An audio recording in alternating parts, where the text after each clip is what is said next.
basically this kind of fever dream of like Smash Brothers meets Fall Guys. It is 100% inspired by the genre that Sakurai created with Smash, right? That the platform fighter. It's just we found that most gamers actually don't know what a platform fighter is. They're like, Smash. oh yeah, they just know Smash, right? Yep. Smash is platform fighter.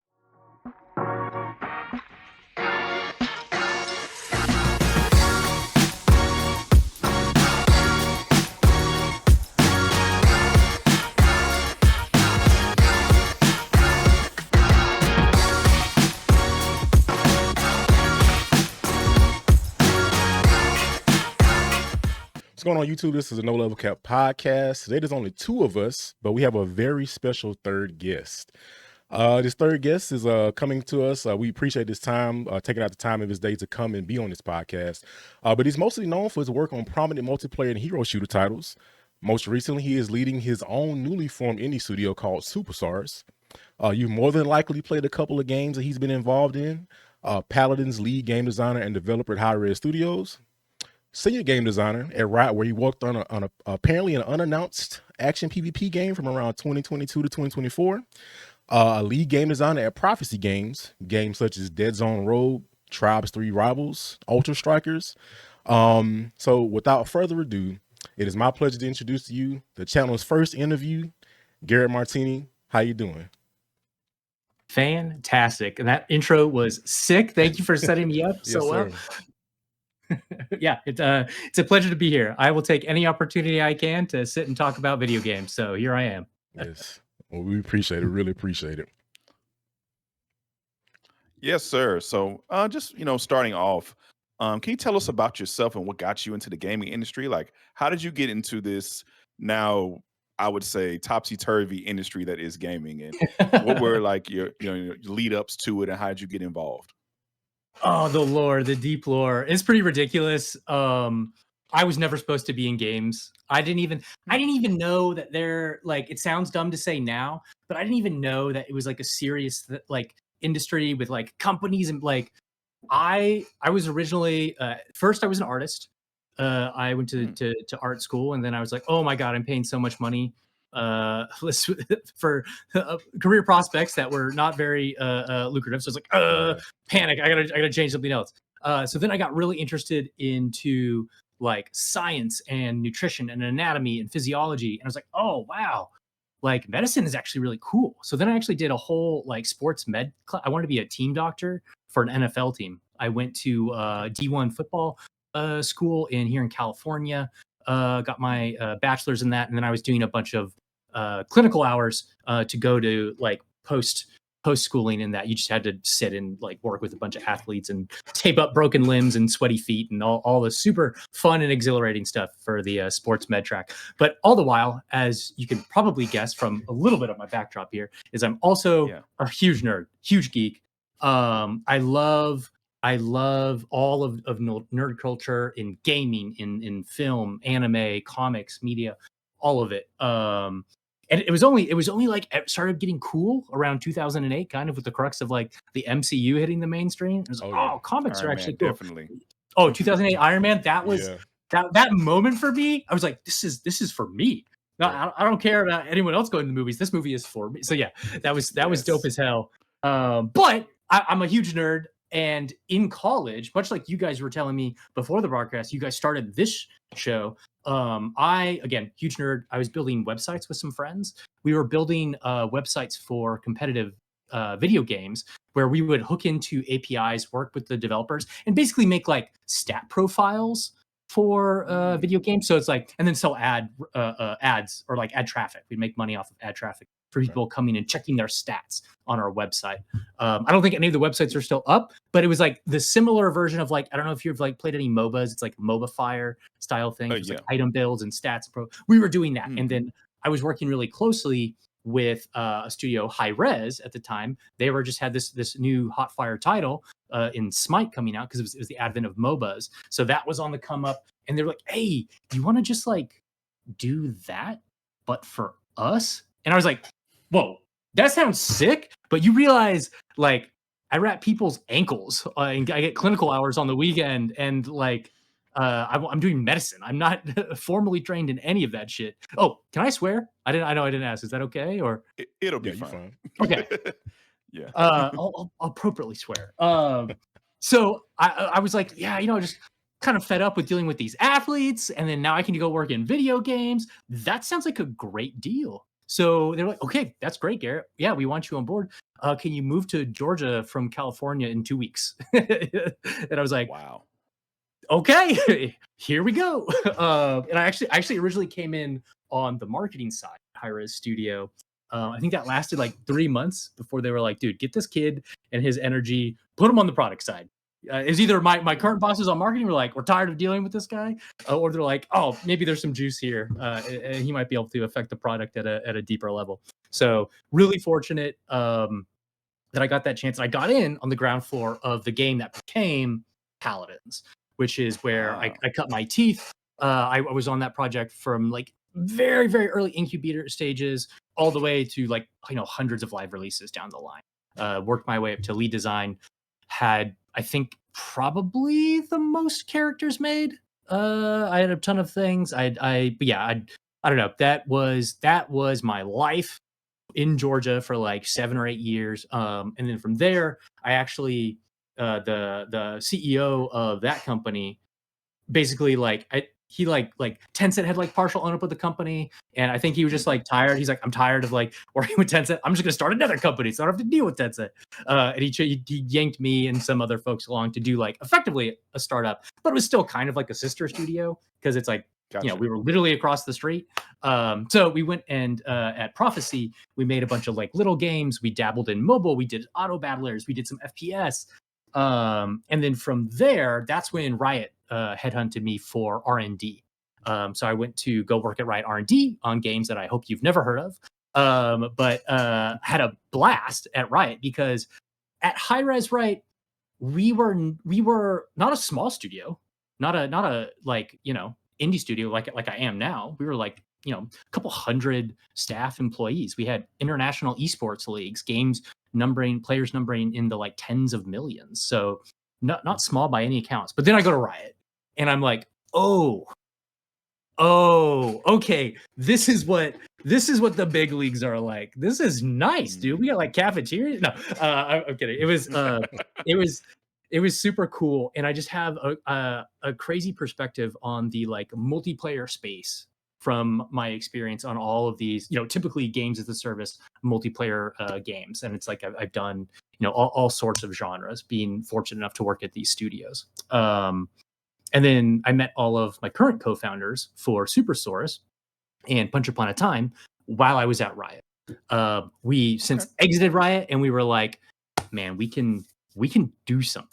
Granted, is as you pointed out in the intro, it is a crazy time in gaming right now. It is an absolutely bonkers time in gaming right now. So, hindsight will tell us if it was the right time to jump ship from the larger studio.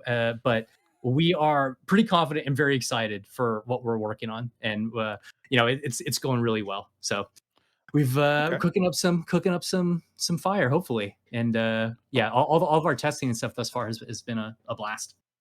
That's great. Okay. Well, I want to say that leads into my next question then. So how do you feel personally about the gaming industry on the business side with all your experience?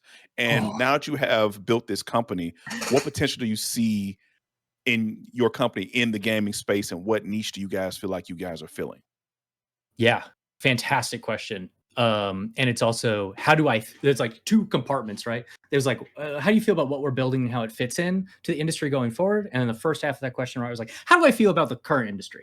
But how I feel about the current industry is it's crazy. So kind of like a really broad, I'll try and make a broad, concise history lesson. So like from 1980 to 2020 is a massive period of growth in gaming entertainment technology. You saw worldwide force multipliers that push the genre into insane levels of just engagement, marketability, lucrativeness. huge numbers. And it all kind of like, and especially then it even kind of came to like, even in the last decade, or is it a decade now? I've been doing this too long. 2010, right? The onset of the MOBA. So it's like we already passed like the internet and like what the internet could be, and like the MOBA and then like FPSs were like in multiplayer space at least, right? Were these games that just like connected so many more people, and the technology like elevated to an extent where it's like I can just play intense multiplayer games with people like in near seamless conditions anywhere in the nearly anywhere in the world. And that just boom kicked off this like boom of games, like multiple genres just hitting insane numbers. Steam hits their stride, right? You're getting crazy BRs happen, character shooters happen, and that all kind of comes to a head in 2020, right?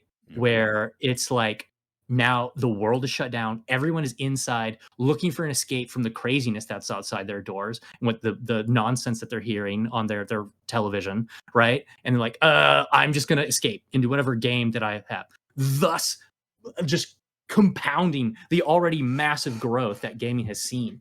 Now, that all sounds like awesome, right? But things can only go like up and positive for so long, because what all that insane like engagement and growth does, right? Gaming was bigger than every other entertainment industry combined. Still might be. I don't know what the numbers are currently. But like then like a number of things happen. So it's like after the pandemic, right? After that super hyper focus thing, people are like, oh man, that was a lot. So there's like just some natural like, okay, I'm gonna kind of like maybe I want to go outside, touch grass, right? But then there's also the like all of that growth, right? What that does is it creates so much excitement in the business space of gaming that tons more people come in because they're like, wow, look at this growth opportunity. Look at all these players. I can capitalize on that. I've got good ideas. I can hire XYZ person from all of these big name studios. I can take a shot. And I'll do my, my unique spin on something. And I led these games when I was a kid. And that sets off a crazy period of investment into the space that if you guys know anything about making games, is it takes a while, right? So it's like these seeds are being sowed in like 2016, 2017, 2018, 2019. And then like now we get to 2021, 2022, 2023. The whole market is pulling back. The industry is pulling back. All of these big titles that were invested in the heyday are hitting the market, and players are like, nah, I'm good. I don't need any of this. And then big money bets are not paying off. Investors are taking huge losses. So then that's like red flags, right? Shields up, red alert. People are like, oh my God, what's going on right now? Then what that does is like it creates this scenario where new projects, right? New bets don't happen because everyone is defensive. Everyone is like, go to the golden goose, circle the wagons, right? And then that's created this really interesting space for it now where it's kind of a phrase I've heard thrown out. I don't even know if I'm using it right, but I like it. So I'm going to still say it. It's called death of the middle, which is like what the industry you're having or going to have, at least for the foreseeable future, is like two polar opposites, right? Of like successful kind of companies, slash studio slash games, because they're all kind of linked, right? On one end, you have your monoliths, your incumbents. You have your Blizzards, your Riots, your Kings, all of your big established things with massive audiences.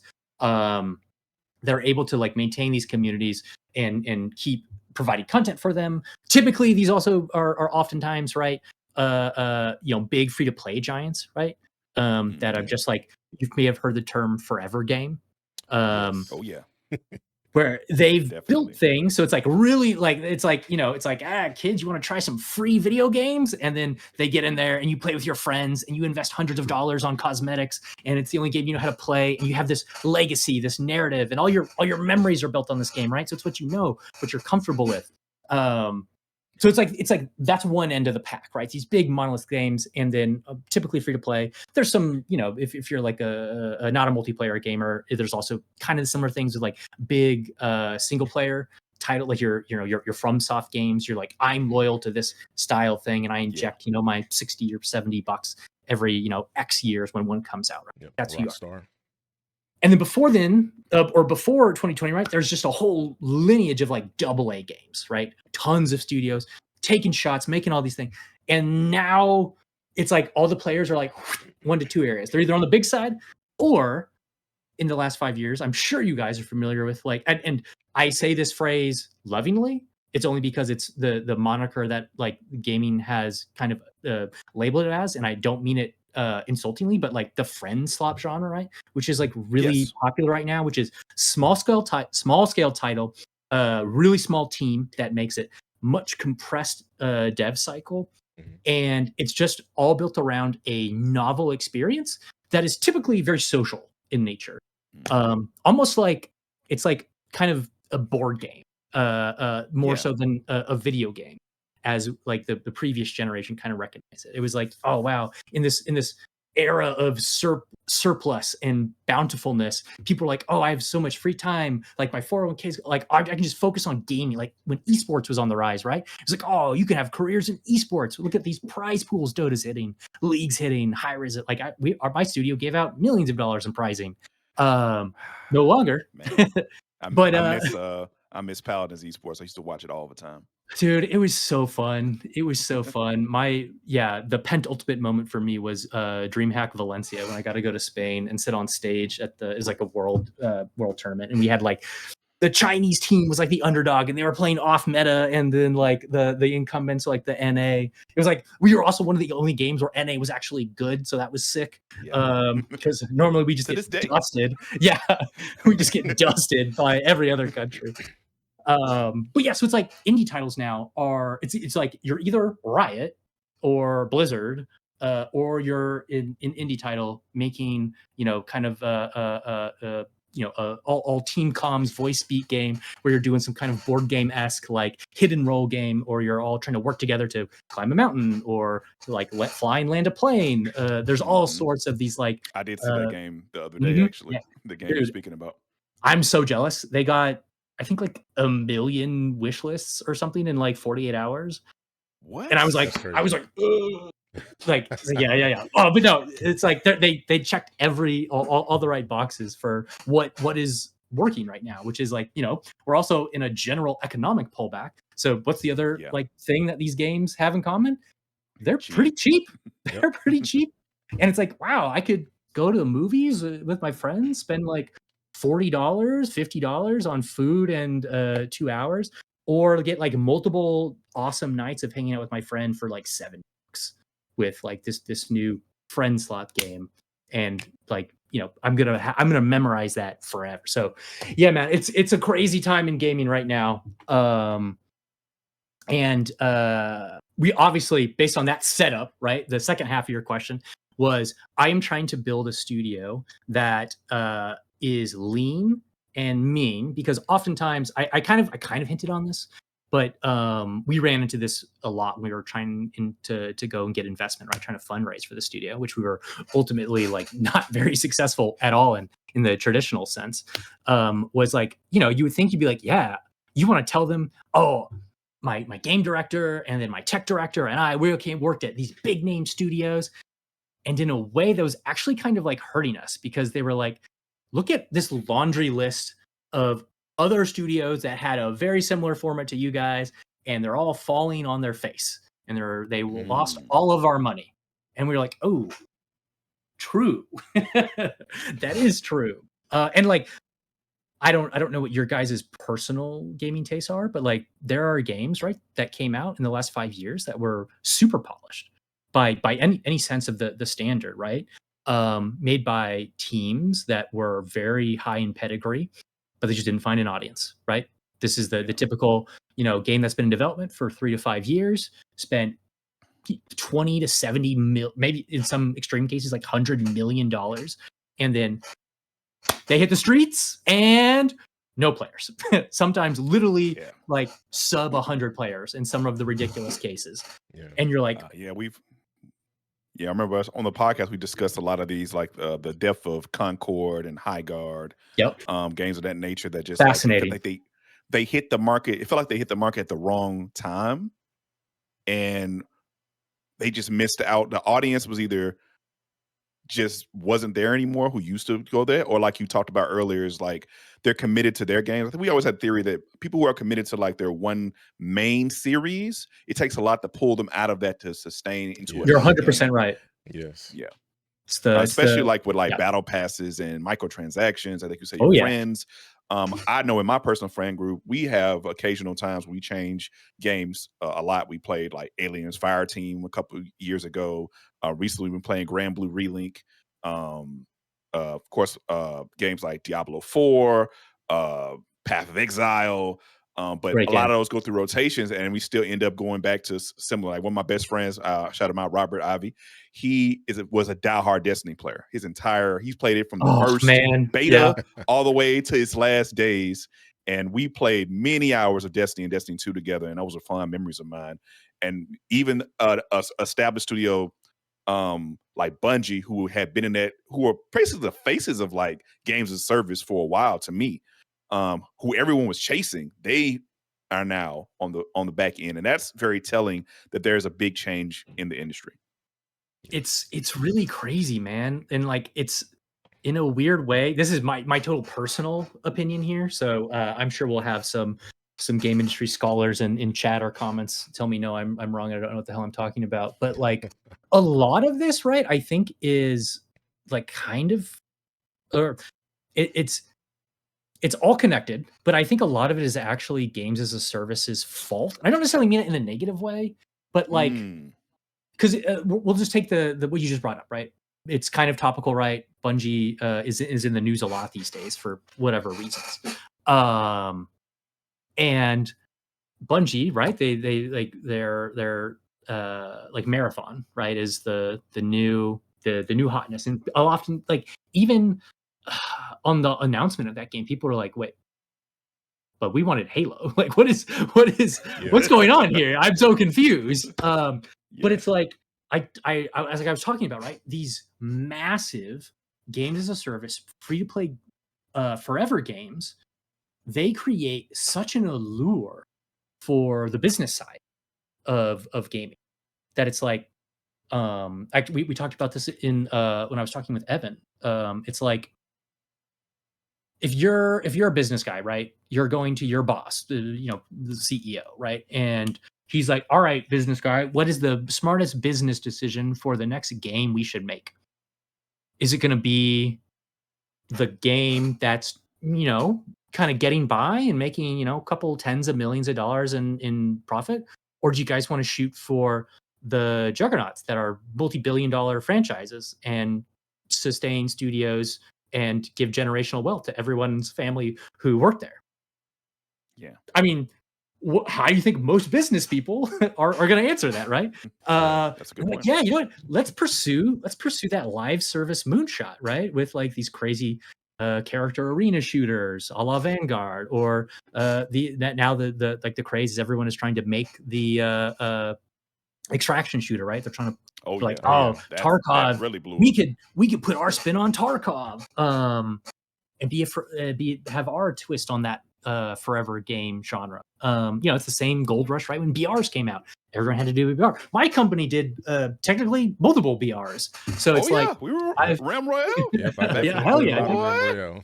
I played a bit. I played that. I played that a lot. Hey, first it was Paladins Battlegrounds. I'll have you know, okay? Oh, we had to put the Battle Royale in my game, and then we took it out and we made another game. But that game had chickens, so it was way cooler. Still to this day, probably the only Battle Royale I played a lot of, because Battle Royale is just not my favorite genre. So I played a lot of Realm Royale and basically nothing else. I think I got into that moving forward. Yep. Oh yeah, you Devin's more of a Fortnite player, way more than I was. But continuing with the conversation, we talked about how your company and your place in the industry, but we need to talk about your game, Punch Upon a Time. Can you tell us about Punch Upon a Time, what it's all about, and what were the influences and decision making behind the game? Absolutely. So Punch Upon a Time is kind of crazy. So it's kind of the first of its kind. I don't know actually how versed, I don't know how much of what you know about about it. So I'm just gonna talk to the audience here. But it's like basically this kind of fever dream of like Smash Brothers meets Fall Guys. It is 100% inspired by the genre that Sakurai created with Smash, right? That the platform fighter. Just we found that most gamers actually don't know what a platform fighter is. They're like, oh yeah, there's no Smash, right? Yeah. Smash is platform fighter to most people, like general audiences. So I always have to like code switch when I'm talking, depending on the level of gamerness of the folks I'm addressing. So it's like, yes, it's like Smash Brothers meets Fall Guys. So what that means is we are going to we've delivered something. We've made awesome moment to moment combat that like goes toe to toe with the best games in this genre. Our game feels really good to play in terms of like fighting game controls. I think I saw in your guys' intro, you guys had some DBFZ footage. I assume you guys are FGC. Oh yes, game. Okay, we are fighting game guys. Oh, yeah. Hell yeah, hell yeah, yeah. I actually, I had waited for a while to get City of the Wolves. I just got that today. And the last couple of weeks, I've been playing Brawlhalla and Rivals of Aether 2 a bit. Yep. So it kind of got me in the mood for this. And I'll be honest, that kind of inspired me to look at this game more with footage because I've been playing a lot of platform fighters. And when I saw this game, I really wanted to talk to you about it. I thought it was really cool. Awesome. Well, thank you for thinking it looks awesome. That is awesome to hear. Just because it's like as a dev, right? You're always in the sauce. You're always like every day you're trying to make something look not slightly less shitty, make it look better or feel better. Or so it's like taking a step back and being able to like, oh no, what we made is cool and it's getting people excited. It's just really good to hear. But yeah, I'm also like my first toe into fighting games was Smash, as it was for many people, as you can imagine, right? All the Smashes, like we actually played my friend group in high school. We would just lab like Smash 4 just for like entire summers. So much drama, like people getting into arguments about, you're playing cheap, you're playing unfair, you can't do that. Like, oh god, I freaking loved it. And then I dabbled in the 2D fighter areas. Like I played some Soul Calibur. I got really into DBFZ. I just like that game, as even from the developer side of things, that game is a beautiful love letter to Dragon Ball. And so that's what like got me in, because I'm a huge Dragon Ball fan. Like I can't tell you how many hours of just anime men screaming on my TV I've watched. So it is that game was awesome for me. It got me in, and then I was like, oh, okay, I get it. And they were very kind to give me some auto combos to get me in through the door. But yeah, that game was super sick. So it's like I then was like, oh man, I just the fighting game space. I think there is far more potential to basically reach a broader audience than it currently does, and I think it can be achieved without drastically changing the core elements of what make it badass and fun. Because like, you guys are big fighting game people. It sounds like how many times have you tried to get like a non-fighting game gamer friend to come play a game with you, right? I have a story. Countless. Yes. Everyone has that story, man. Tell me. My little brother. If he sees this podcast, he watches my podcast occasionally. When I was I think I was just graduating college, and I went home, and he was in high school, and we were playing Injustice. He really, really liked Injustice and MK. We were big MK fans. And I remember like, hey man, you keep fighting me, I keep beating you. How about I teach you and train you in the game? He looked me in the eyes and he said, no, I don't want to learn how to play a fighting game. I want to press buttons. And all he said, if I can beat you for one round, I'm satisfied. I don't need to beat you completely. And he never learned.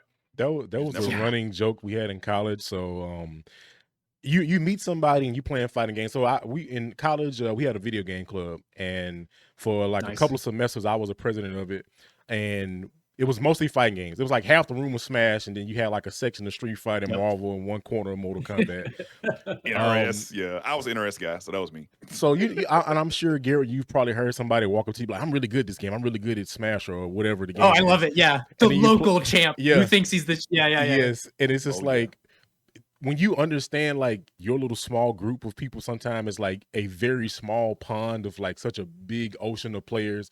When you like when I first learned about like the big scene of Marvel too, like the actual competitive scene, and just seeing how good those players were, that mecca of like New York and like, all these good players, Jipes, Justin Wong, Sanford Kelly. Yep. And then you think like, oh, I'm good. And you look at these people like, I've never seen this done before. Like, what? So I met a friend, one of my best friends, just shout out to James. Met him. He was like, I like fighting games. I'm good at them. James. And I was like, are you really good at fighting games? And then I played him like, oh, he's really good. It was like one of the first times I met somebody, they said they were good at fighting games. He was actually good at fighting games. Because most of the time people just think they're good. It's like, yeah, in my time, I'm the best, you know, so. Yeah, man. Definitely. It's it offer like these games offer such a like sticky, and that's a like kind of like a developer term for a game that you like once you're in, like you come back to, right? Like you have people who dedicate themselves harder into fighting games than I've seen across any other genres. The problem, and I say problem loosely here because fighting games are, you can be very successful, right? You have games selling millions and millions and millions of copies, like big established names that anyone recognizes, whether it's Street Fighter, Tekken, Mortal Kombat, right? Historical, awesome fighting games. Just relative to the audience size of everything else, it feels like there are some key pieces that are preventing growth there.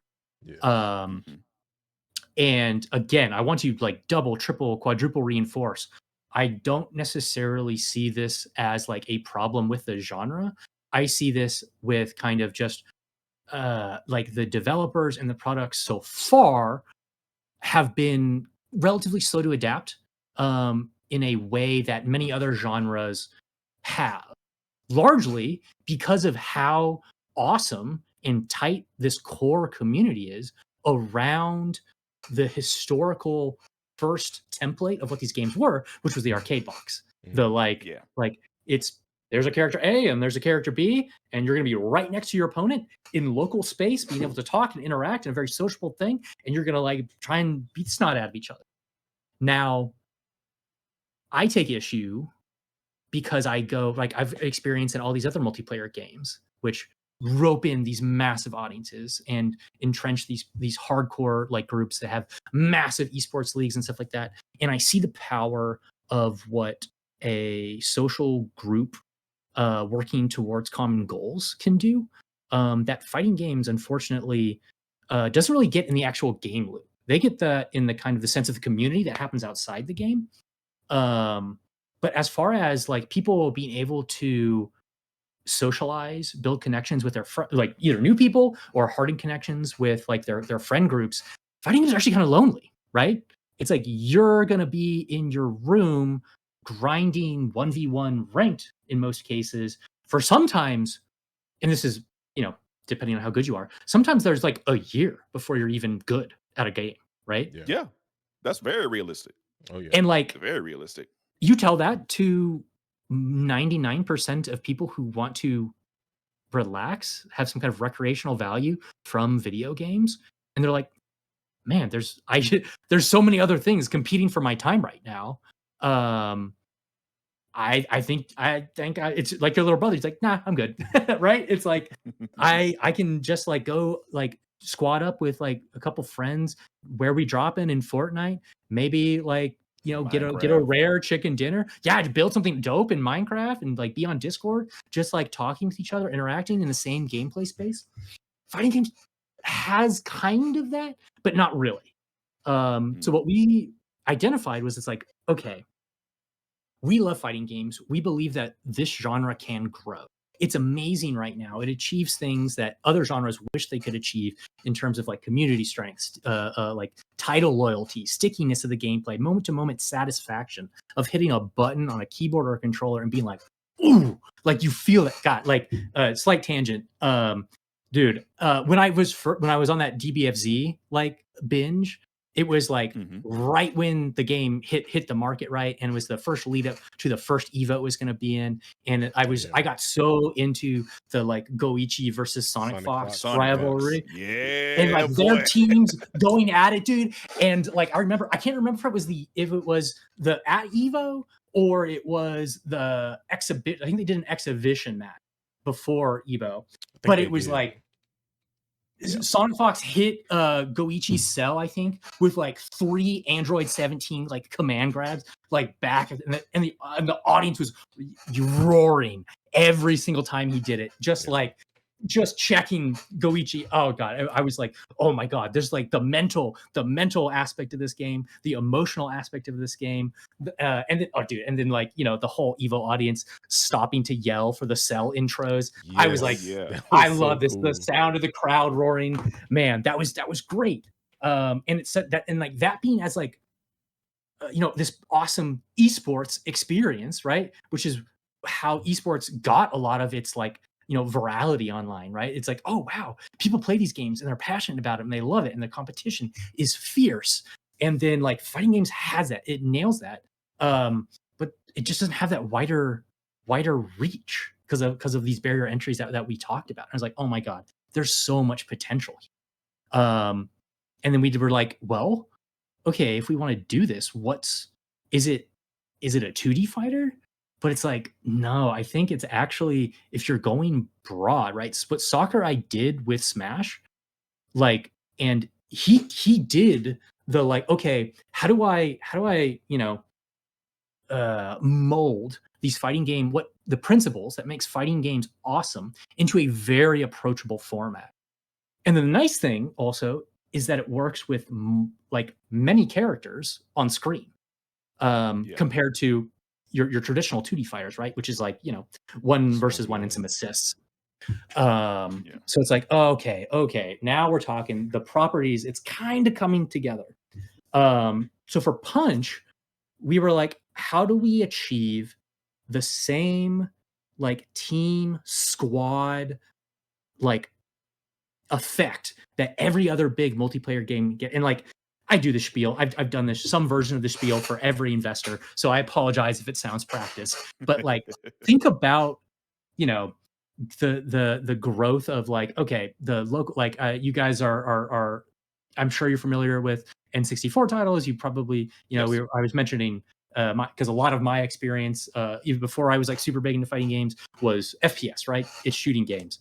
Man, when Halo came out and it was the Halo split screen or like the GoldenEye split screen, crisscross applesauce on the floor with your friend group, the like in-person IRL meet space Discord session, right? Like couch co-op thing where you are competing either with them but oh man, like then you add the internet and you add, some kind of round or objective based format. And you fast forward the clock so technology catches up 10 years. And what you get Counter-Strike with 1 million CCU, you get Overwatch, you get my game, Paladins, you get all of these amazing FPS experiences, you get all of the BRs that all spawned from the like injecting, team play into a classic beloved genre, like, that split screen FPS game. And it's like, man, what if we could do that for, fighting games in some scenario? So that's kind of the dream. That's the goal. We've busted our ass in order to build a game that doesn't really exist anywhere else. And there are a lot of hurdles for that. And it's really, it's kind of hard to describe in a way. Cause I say, Smash Brothers meets Fall Guys. And a lot of people are like, huh? What are you talking about? But then they see what we call the saga, we call it the squad saga, play out, where it's just like this multi-round experience where, you load in with your squad. It's your team of 3 versus 3 other teams of 3. And it's like the last team standing wins. So a little bit of like BR DNA in there, right? But then like you go and you play a game of volleyball. You go play a game of Payload.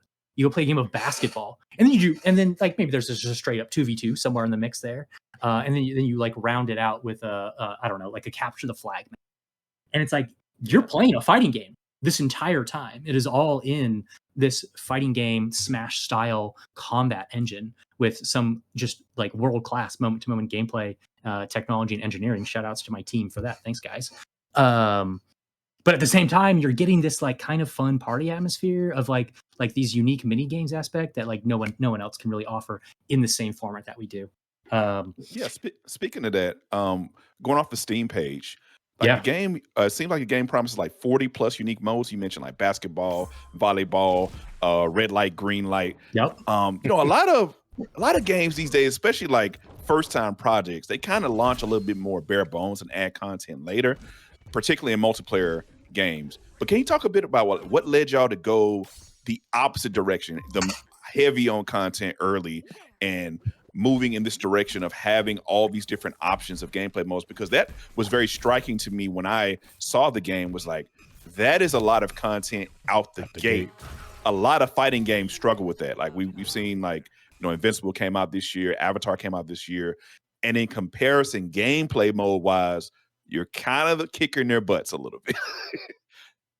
Yeah. So doing what everybody else does doesn't make you win, basically. Like, and the rub here is like, it's not like we gave up on like awesome moment to moment combat. We have that. I can show you the balance threads of all of our like testers being like, oh man, this feels so good. This movement is like, oh, you're just moving around. You got this perfect and this. Oh, but buff my main and nerf my counters. You know, I love those conversations. Love those conversations. So it's like, I don't want to short sell my design team on that aspect, but the reality is, it's like, we are trying to build a studio. We are trying to establish a franchise, and we are trying to stand out. So our goal, right, was to not be another like thing that leads with the like, we're gonna make a 1v1 fighting game with our characters that you will give up all of your other fighting games for because our characters are cooler. That just doesn't cut it anymore.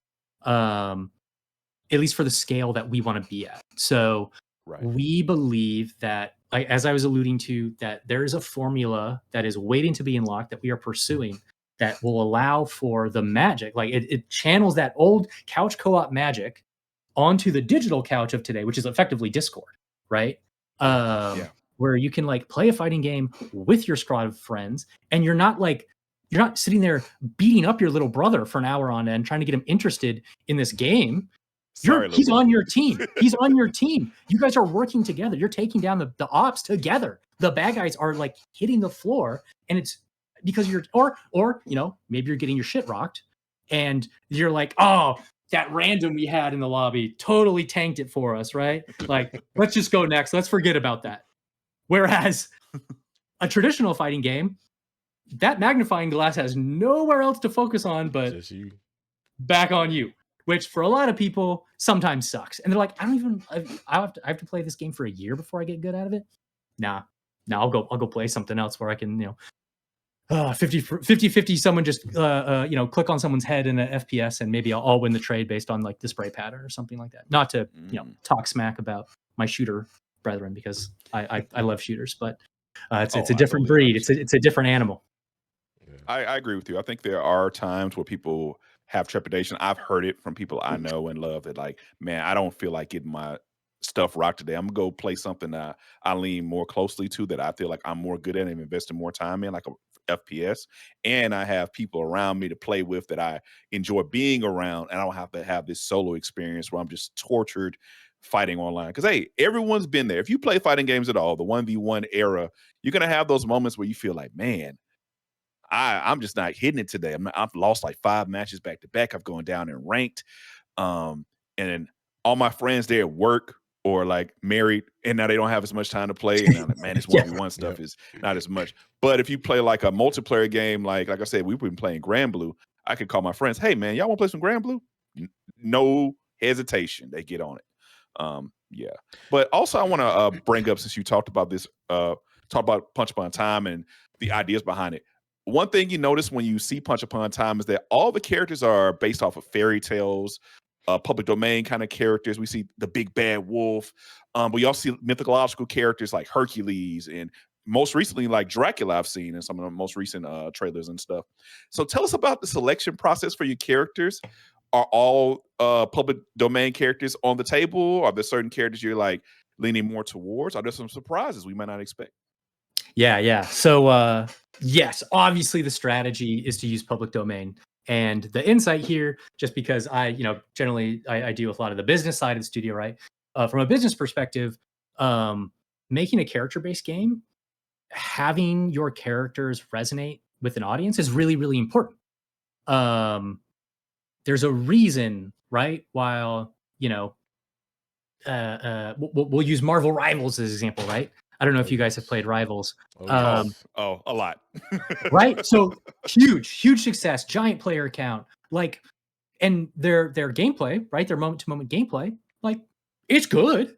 Like, there's no revolutionary, like, it's a third person character based arena shooter with combat that you could juxtapose with, we'll say Overwatch. I don't want to compare my games directly to them, but like, I mean, they probably compare themselves to each other, to be honest. Yeah. Totally. And it's just a really solid execution on making a good fundamental character shooter with dope ass characters that people love, right?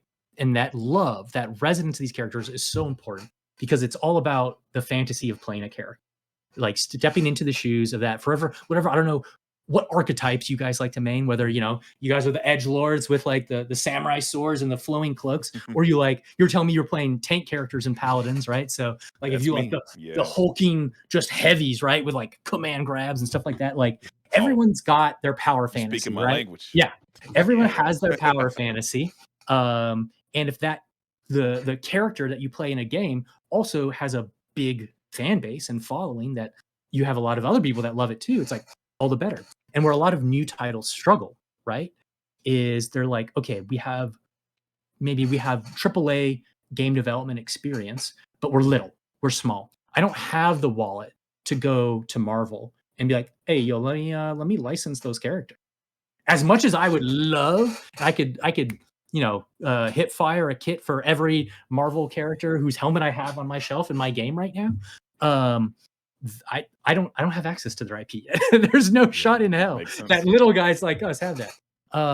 So we took a page from, full credit to the playbook of Hi-Rez Studios, right? Who, when they were making Smite, was like, oh, okay, what if the MOBA was about gods and goddesses, all of these public domain deities throwing down in this new online battle arena style format, 5 versus 5, big map kind of thing.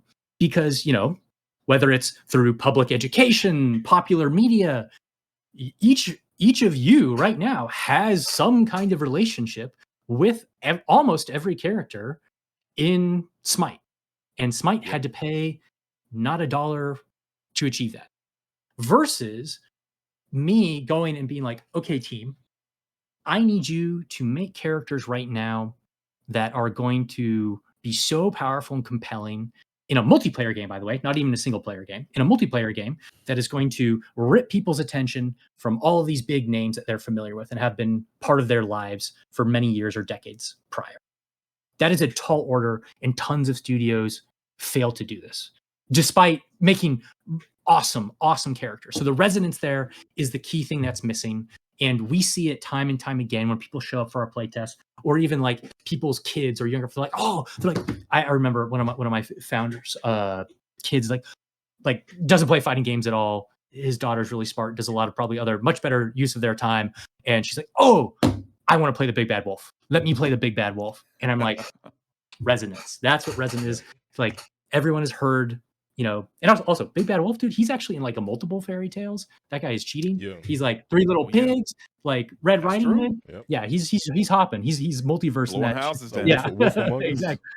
Yeah, exactly. So it's like these characters mean things to people, and us being able to take them and then get the opportunity to twist them in these really fun and creative ways. Like, you just said blowing the houses down, right? That was that nugget that your brain remembered about. And so what we did, right, for our Big Bad Wolf character is he does all the savage heavy beast things you might imagine, slashes with his claws, bites people. He does this awesome like back throw where he does the like puny god Hulk throw where he like bounces his victim like bomb, bomb, bomb and throws them. But he's also got this other aspect of his character from the blow your house down portion of his fairy tale where he does like, he's got like wind stuff. He does like, he like inhales, right? He says, if your lungs are powerful enough to blow a house down, you can inhale people, suck people into his stomach, and then spit them out. And you can actually redirect that. It's super awesome, super cool. And then for his ultimate, because we have ultimates in our game, when we're platform fighters, you have meter. When your meter's at 100, you charge your meter by dealing and taking damage, very Overwatch-like. Yes. Then he shoots out a tornado, and you can sit there charging it, the inhale, so you can like quick cast it. You get a little tornado, maybe like mix it into your combo flow, depending on what the percent of your opponent is, or you can like press your luck, go for that mega tornado, and potentially literally it just like clears the whole stage and like bounces people around, juggles and shoots them off and kills them off straight. Yeah, it's fantastic. So it's like, yeah, dude, the like savage Windmancer wolf, like that's a cool twist on a fairy tale book character that everybody already knows about. And that's hard to beat when you're trying to, have these characters that mean something to people. Speaking of that, go ahead. I want to say something real quick. I got to commend you because from listening to what you're saying right now, and I've seen some of the gameplay of the game, it's like you're kind of hitting 3 really good points. Like you mentioned the competitive aspect because it has like the 1v1 moments, the 2v2 type stuff, but then also the community aspect with all the different types of objectives, the basketball, the volleyball, all that stuff. And then you have that third element of like the public domain, which is the resonance and like how recognizable are these characters. And you just mentioned something else there with the wolf character. That sounds like Kirby. So somebody could like kind of correlate that to exactly. Like, oh, that's like, yeah. I like Kirby. I never played Kirby that looks like a big bad wolf and he's doing all these crazy slashes. So that could like, people will resonate with that. So I think that's pretty cool. And I got to commend you all because I think this is a pretty ambitious idea. And I think this really has a potential to do something really big because like you said, the 1v1 style of fighting games is like, a lot of people hate it. I'm cut from a different cloth. I'll sit on the game. I play ranked. I grind stuff. That's just me. I don't care. I'm learning. I'm going to sit in the training room for an hour, learn the combo. I'm going to learn the infinite. That's me. I'm going to learn the hard stuff. But most people aren't like that. Most people don't want to sit there and take that time to learn it because it's like, oh, it's too hard, or I'm just going to get beat. So I think that's really cool to focus on that community aspect because, like you mentioned about back in the day, sitting around CRTV with the GoldenEye. I remember back in the day with me and my cousins were surrounded around a 13-inch TV playing COD on Xbox 360. Some of the best gaming of my life, but probably why I need glasses now because I was trying to see a fourth of a screen on the 13-inch TV. Yeah. But I think that's dope. And I want to actually ask, is there any inspiration from Brawlhalla? Because Brawlhalla added a lot of different modes, like the football, all the different stuff. Was there any inspiration from that going into your game with Punch Upon a Time? Yeah, so a lot of games have like barked up the right tree, right? Like Multiverses, Brawlhalla. I don't know if you guys heard of the game. Oh my god, my team would Rushdown Revo. Rushdown doesn't. They're mostly solo. It's Bite Breakers. Have you heard Bite Breakers? I've heard of that. Yeah, I've heard of that one. They actually did like a battle royale, a more specific battle royale platform fighter thing. Where they were like huge map kind of thing. But like all these folks they're like barking up a similar tree, right? Where they're like, man, how do we unlock this group aspect, the social aspect to a genre that historically is relatively closed off in the gameplay session? And there's solves for it. We've got to benefit from it in a way, right? We get to observe them, see how they succeed, where they stumble, and then we get to do our spin.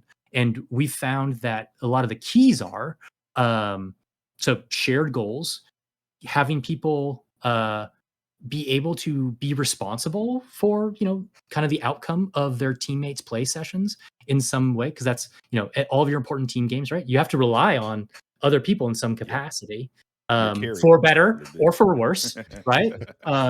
That's part of that maybe like that go next, like, okay, next time we're gonna get someone really good, or next time these scenarios are going to play out more in our favor, right? But it's like people are inherently social creatures. We like working towards shared goals with like people we care about, friends. So it's like, yeah. And I felt so jealous, right? Because I've worked in all these I've worked in the MOBAs, I've worked in the FPSs, I've worked in the battle royales. All of these genres have like moments where you can just team up with your friends, not have to fight them, kill them, shoot them, and you guys go do the thing together. And then you're going up against other people who are doing the same thing. Whereas in fighting games, it's like, man, if there's a small skill mismatch, right, between you and your friend, are you really having fun if you're sitting there either getting the snot beat out of you for 5 hours or the reverse scenario? But now it doesn't, like this just has so much more breadth for fostering an environment that a wider array of skill levels can, and then, oh my gosh, once that environment is just far healthier and like you can just go next, roll a different queue, do another game mode, play a different character, then it's like, wow, then you're actually playing this game more and you're learning it. And then we also do this fun thing, which is kind of a wax on, wax off Miyagi style thing where we're like, okay, some of the game modes that we're building for you that are like simple. So like volleyball, right? The core principle of volleyball, we actually separate 2 teams of players, right, on a screen, and then you're knocking this ball and you're trying to obviously, get the ball on your opponent's floor. But what we're teaching, right, is the locomotion of people being able to drive their character, align it with a airborne object as it travels across screen, hit it with an attack, and then get down and reset and be ready to do it again, which is a core component of platform fighter combat, right? But it's less sense. It's less like it's not just like throwing you into a 1v1 with some like matchmaking. You're not going to go against Daigo on matchmaking as someone who's like first game it is. Sonic Fox isn't going to be like chain command grabbing you while wearing his hat, right? Like it's just an environment that every other game has kind of had to maintain an audience for decades now, and fighting games have just not had that opportunity. I was like, man, as someone who believes in fighting games and the way, like the trajectory I think they can take, I was like, there could be something here. Gotcha. Oh, I want to put a point out. So we talked about characters earlier. Yeah. I went ahead and threw my hat in the ring in the comment section. When's Robin Hood coming? Do you play like you? Okay. What's with the Robin Hood ask here? You were just telling me you play the heavies that want to get up close and personal. True. And you're over here, and you're like, I want to zone and shoot arrows at people. Come on. Well, I will say, hey, I enjoy my grapplers and my fighting games, but I also enjoy my characters from my childhood as well. And I am a big fan of Robin Hood ever since I was a little kid. So anything Robin Hood, any movie, TV show, I want to see them. Unless you I just wanted to razz you. I just wanted to razz you. You can find a way to make a archer grappler. Make him like crazy. A big swole version of Robin Hood, and he's just like a grappler. Okay, I don't want to sign up the design team for maybe a challenge like that. Yeah, maybe that's game Obviously 2. Not. The archer grappler will be game 2. But archer grappler would be cool. as someone who loves big heavy characters too, I currently main the Black Knight in our game. He's the big bad heavy suit of armor, big smashing mace, Kanabo. I love that character, but in Smash, I main Samus, and I love shooting rockets at people and keeping them the hell away from me. So listen, I can't confirm or deny any upcoming characters, but a projectile-based character. I appreciate that. Yeah, I'm just throwing my hat in the ring to get him out there. But since we're talking about the game now, and we've talked about like the influences of the game and what the content the game is. When can people sign up to alpha or beta test this game? How is this game reaching out to the public? Is it still in its early phases? When can we expect to see more of the game? Or how can people who are viewing this get a hold of either getting reach of you guys to either sign up for something or do a test, or however you guys want to reach out to you guys? Absolutely. So right now we are in the beta phase, and if you want to test, sign up on our website. We've got a little form to fill out. We just take your email address, and then we send you a key whenever we're going to schedule like a typically we do like big waves in our like weekend playtests. For our current testers, we have periodic Tuesday, we call them Tuesday tussles, where it's a lot more focus testing on some of the finer combat elements of the game. And then weekend playtests are when we gather enough folks to do the like squad saga experience, right? Because there's some queue requirements, as you might imagine, for because each lobby, right, is 4 teams of 3 players. So we have to juice those queues at kind of a specific window to keep those squad sagas rolling. That makes sense. I totally understand that because my career is a QA. I am literally a QA, so I totally understand the. Oh, I had no idea. That's awesome. Yeah, you work for a current I'm more so in games or. No, I do QA for like manufacturing, pharmaceuticals, Gotcha. a variety of things. But Gotcha. quality assurance, takes its place in every industry. So I always appreciate when so important. Correct. So important. And that's another part of this testing right now is listen, whoever is in the audience right now, whether or not so making games is a technical it's this crazy overlap of art and emotion and technology, and you're trying to like peg that Venn diagram perfect for like a hit success thing. They're pretty hard to make, and this thorough testing we're doing is really, really, really important to go and track down all of the bugs. Because for my fighting game audience here, we are full like rollback netcode, custom networking.